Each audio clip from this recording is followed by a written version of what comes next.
A very good afternoon and a very warm welcome to TV47 News. Now we have so much lined up for you. Let's get the headlines.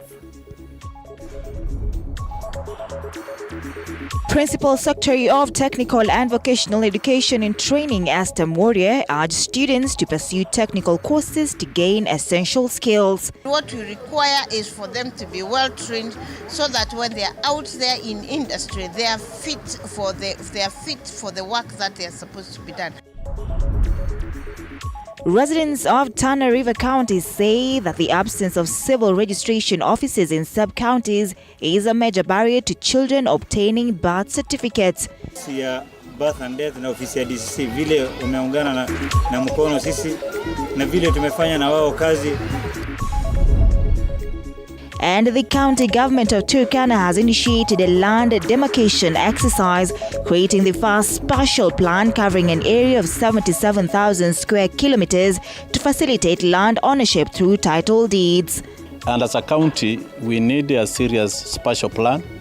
We need to get all our 77,000 square kilometers planned.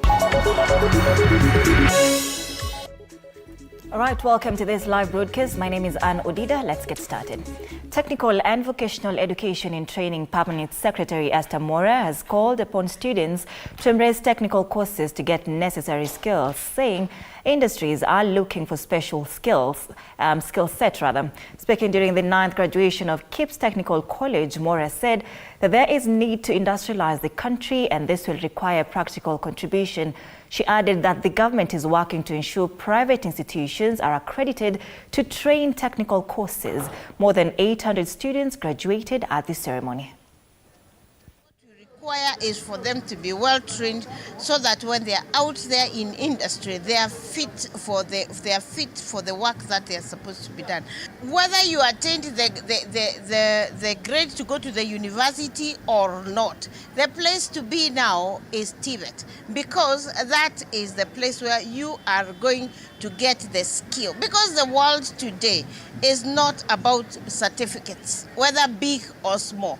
It's not about diploma certificates, it's not about doctorate certificates, it's about what you can do. All institutions, TVET are transiting to CBET, and as the PS put it, CBET is competency based. It is which unique skill are you trained in? And that's the emphasis we are also laying, even as an institution, that now you can train just as a single skill. In a technical school, of which, as for me, is the best because they offer the best courses with the best lecturers. So with technical courses, you are able to do different businesses. Now, Azimio leader Raila Odinga has urged Parliament to amend the finance bill for the year 2024-2025, arguing that it imposes excessive burdens on Kenyans. Odinga stated that the taxes proposed in the bill are the highest since the country gained independence and added that the opposition will not allow Kenyans to be further oppressed, promising to take strong action if necessary. This stance aligns with that of religious leaders from the National Council of Churches of Kenya, NCCK, who are calling for the bill to be scrapped entirely. With different stakeholders giving views in regards to Finance Bill 2024 before the National Assembly Finance Committee, Azimio leader Raila Odinga has called upon Parliament to reject what he says burdening tax proposals in the Finance Bill 2024 and do a radical surgery in the bill before passing it. The fund has gone up. In a statement to newsrooms, the Azimio boss has condemned government for what he states that Finance Bill 2024 has the most punitive taxes to the already burdened Kenyans with taxes. According to him, taxes are not serving the intended purpose, insisting will not allow Kenyans to suffer but will take action should the bill pass as it is. No withholding tax.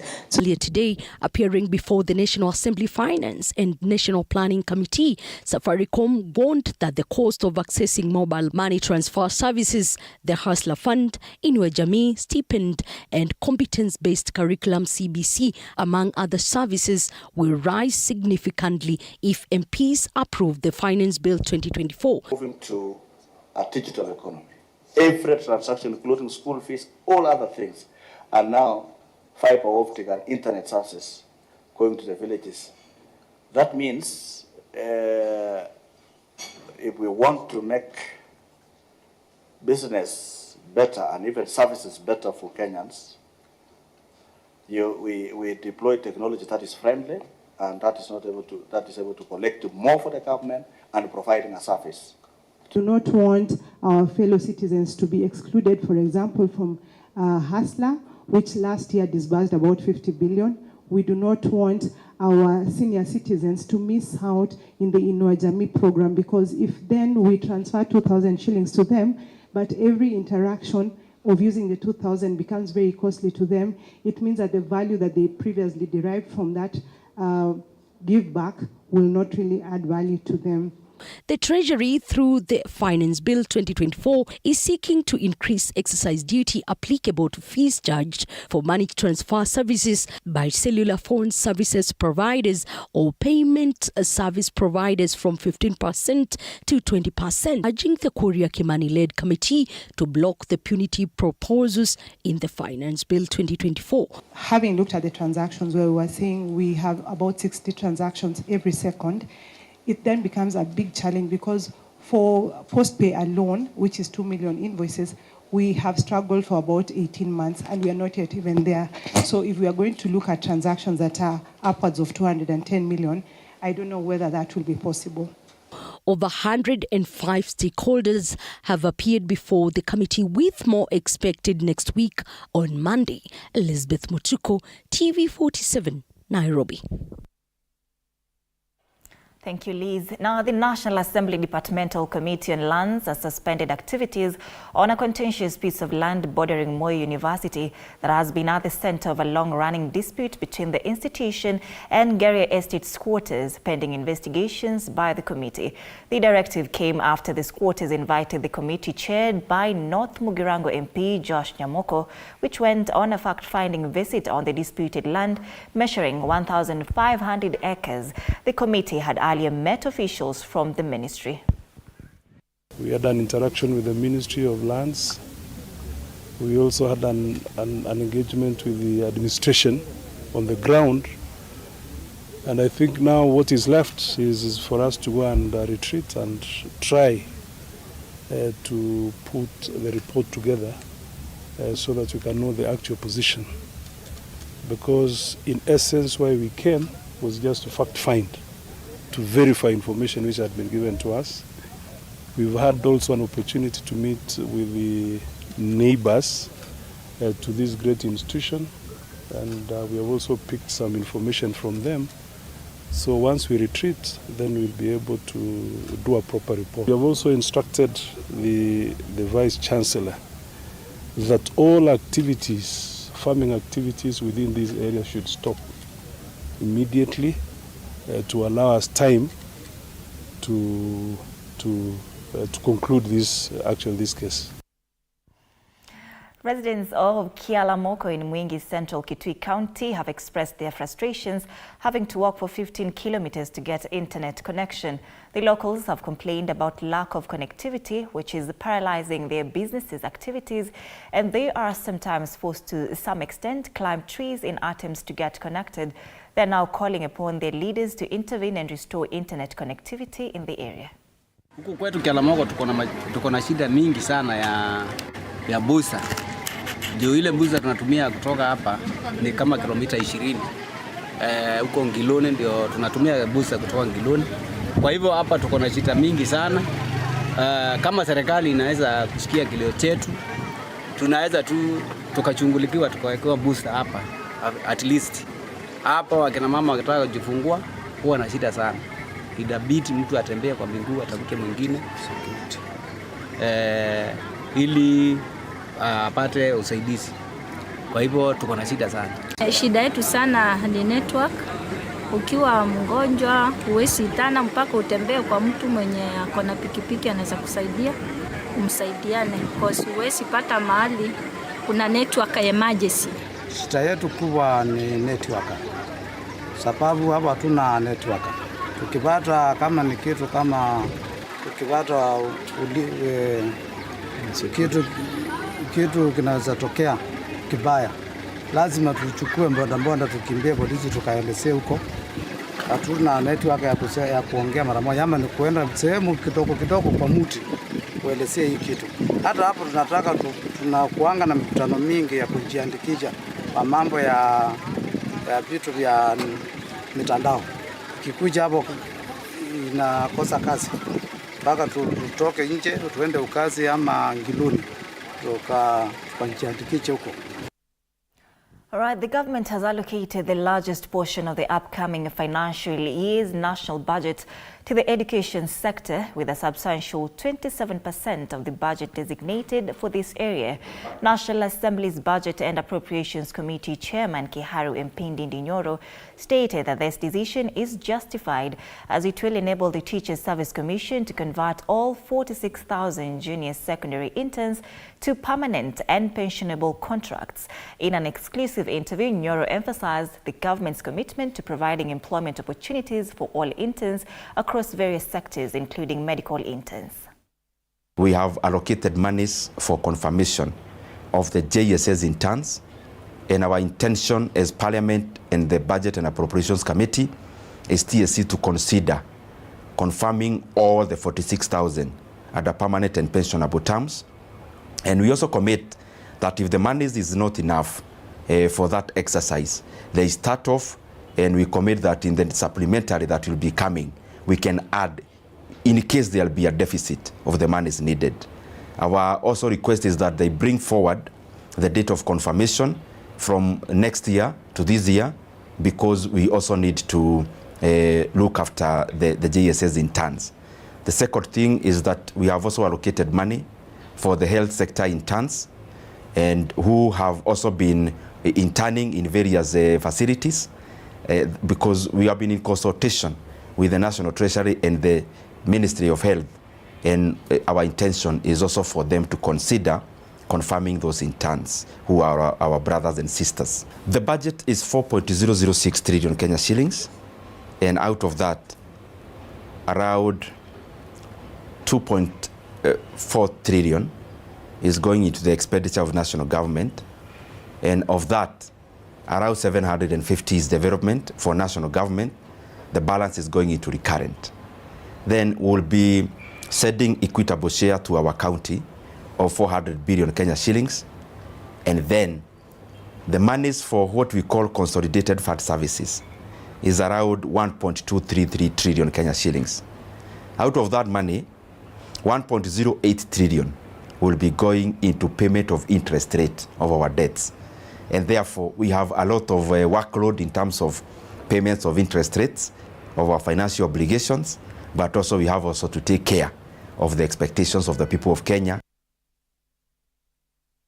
Registration offices in sub-counties within Tana River County has been a significant hindrance to children in the region acquiring birth certificates.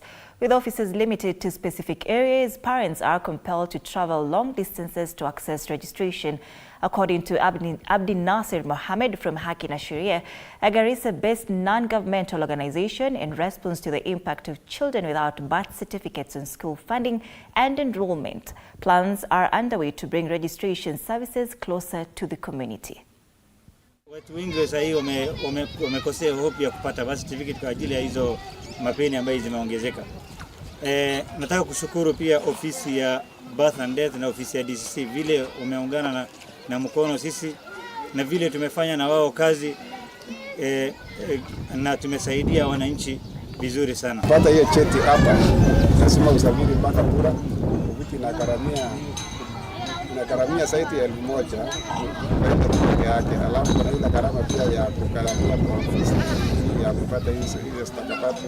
Tujaipata fursa kama hii ya kupata haki na sheria kutukujia kupata hiyo kiasi ya hiyo. Now, as stakeholders intensify efforts to restore the degraded Maragoli forest located at Maragoli Hills in Vihiga County, conflict is brewing in the hilly region of Vihiga as locals in the area claim ancestral ownership of the hills, which the government gazetted as public land in 1999. However, as part of environmental conservation measures, the Catholic Church in the region has expressed interest in helping to find a lasting solution to the matter. Arnold Adidi tells us more. Close to 2 decades ago, Maragoli forest located on Maragoli Hills was all green with a rich canopy covering these now rocky hills. However, ruthless deforestation is said to have taken place here in broad daylight, leaving behind the naked hills. But as efforts to restore this forest take shape today, a conflict is emerging on who the real owner of Maragoli Hills is. Mashamba wakati ilichukuliwa ikapandwa miti ama gazettement ilifanyika, hatukuweza kupewa makao mbadala, hatukuweza hata kulipa ridhaa. Ule msitu ni mashamba yetu, kwa hivyo sisi tuna wasiwasi ya kwamba wanakuja kupanda miti. Wangetuletea miti ya matunda kama avocado, maembe, pia tuwe na fursa ya sisi kufanya mauzo kutoka katika ule mlima. According to locals, this is their ancestral land. However, they say that does not hinder the efforts to restore the forest. Bila kutuhusisha sisi wakaaji, hiyo miti mnapanda haitafaulu. Hizi miti ambao wanatuletea saa hizi, bado wanarudisha ile shida ambayo tulikuwa nayo. Hakuna kulima, hakuna chakula, mnasumbuana na nyani, chui, fisi na ndio wanarudisha. Despite supporting tree growing, locals here have also called upon the national and county governments to put an end to the wrangles being witnessed in the area and offer a solution. On the other hand, the Archbishop of the Catholic Church, Kakamega Diocese, Joseph Obanyi, who spoke in Maragoli during a conference on restoring the degraded forest, has also expressed the readiness of the church in solving the conflict to ensure that the forest is fully restored. Kama kiongozi wa kanisa nina matumaini kweli ya kwamba tukiweka hii mikakati na tukishirikisha jamii, matokeo yataonekana. Bila shaka wameibua masuala ambayo ni muhimu kwao na pia kwetu, masuala ambayo lazima yashughulikiwe, na tutaweza kujaliana kwa undani zaidi ili jamii iweze kuruhusu serikali ya county, serikali ya kitaifa, mashirika muhimu kama kanisa na wengine ambao wanahifadhi mazingira, tusikose nafasi ya kurudisha mlima wetu huu. Arnold Adidi, TV47. Now, with a growing movement towards safe food production, healthy lifestyles, and the climate change mitigation strategies, farming options are increasingly leaning towards agroecology, a farming approach that farmers have embraced with the help of Slow Food Kenya and Seed Savers organization, encouraging people to discover the indigenous origins of everyday foods. Chichi Josephine tells us more.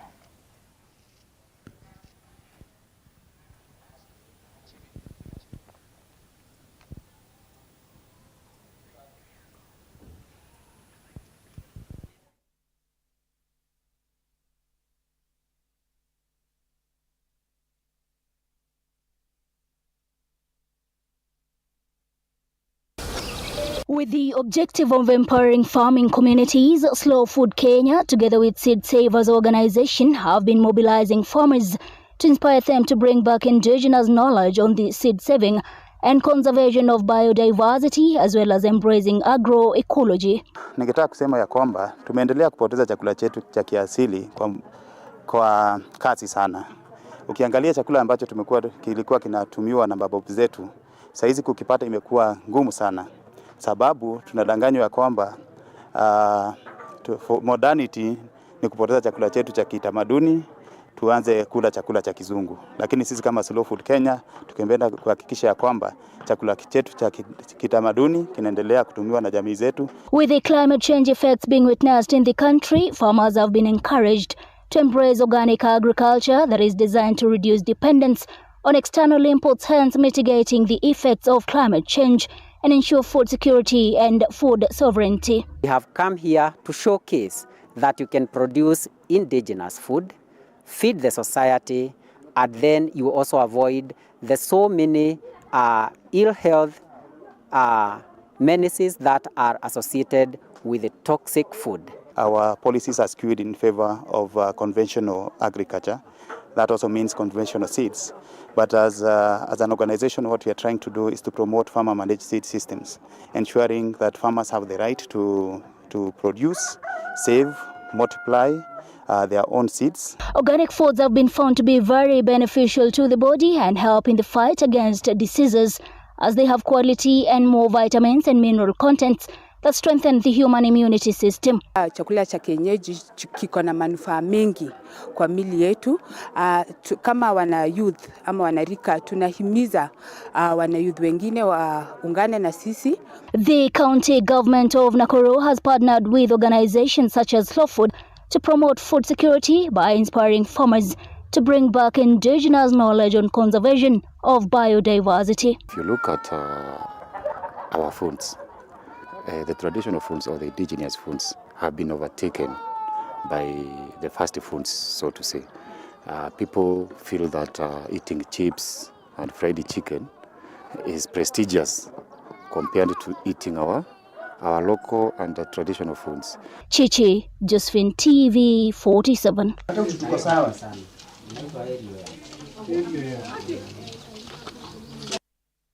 Now, Kiambu County has embraced the use of solar-powered streetlights as the county launched 6,000 solar streetlights.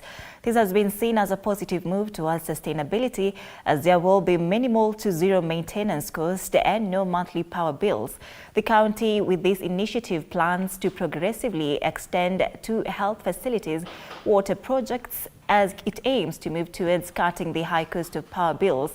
The ambitious program, dubbed Angaza Kiambu, promises to usher in a new era of clean and renewable energy in the wake of the rising cost of electricity. This strategic move is designed to address immediate power needs while securing a brighter, greener future for Kiambu's residents and future generations. Lighting. All public powered functions are green. They are solar.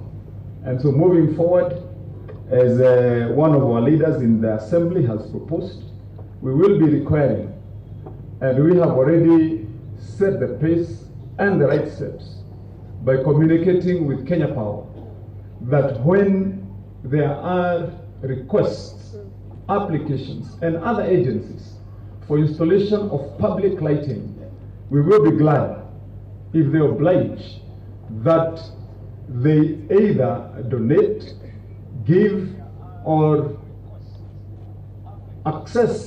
give access to our people upon their request of only solar street lighting. Dia katika vitongoji zetu, mara nyingi unakuta ya kwamba stima imekatwa ama kuna hitilafu ya stima, lakini sasa wakati tuko na huu mradi wa sola, tunataka kuhakikishia watu wetu ya kwamba shida za stima sasa zitakuwa ni jambo la kusahaulika. Manake tunaweka sola katika njia zetu zote, mataa ya sola tutaweka katika hospitali za umma, tutaweka katika viwanda zetu na hata katika shule za umma. The county government of Turkana has started a land demarcation exercise, the first ever spatial plan that will cover a surface area of 77,000 square kilometers to necessitate land ownership through title deeds. Speaking in Lodwar Town in Turkana County, CEO, a planning director, Moses Kwala, said all towns and insecurity-prone areas like Kapedo, Nadome and Napeitom will be captured to ensure proper land use and orderly development. Many residents in Turkana County do not have title deeds. Governor Lomurukai saying this will help in self-development and urban growth in some towns in Turkana County. Only a few people, or even none, have title deeds within this particular county. This is what has really compelled this county to put up resources into a delivery of a plan where Turkana County has to be seriously planned. Every sub-county, every village, the 77,000 square kilometers, our landmass has actually to be surveyed, has to be planned, so that issues of ownership, of getting title deeds is now put in place. We've been given 18 months to complete the process, but we are working towards completing it within a maximum of 12 months because we don't want it to go far. Development is continuing and we can't wait for long.